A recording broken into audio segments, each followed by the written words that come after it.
They need to invent a word for when Republicans get really mad over something they completely made up.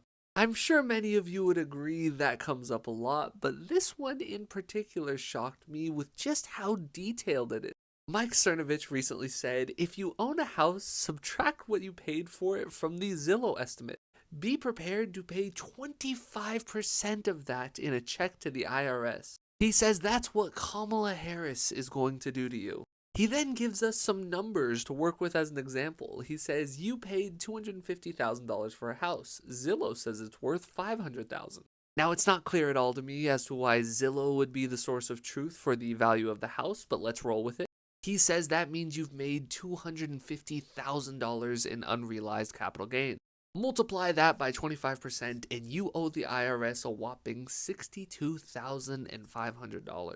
Tim Pool continues this fiction and says the housing market will inflate. You'll be told your assessment is $500,000, but you can't sell because you can't buy and move due to the fees. He continues, you'll then be charged $60,000 in unrealized gains, but you don't have it.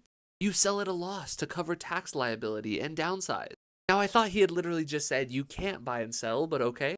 And then he says this vicious cycle will rinse and repeat. Now, I'm not sure at all why he thinks people selling their houses at a loss would cause the housing market to inflate, but this whole sort of doom spiral that they're outlining, where could this have possibly come from?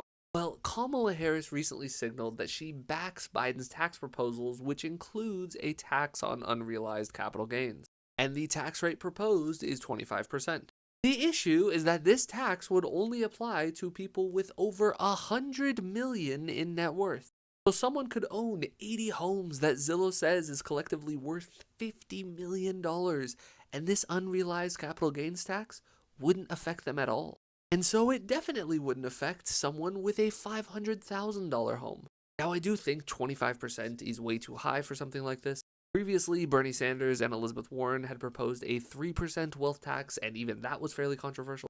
A wealth tax in and of itself has problems, but 25% is a non-starter in my opinion.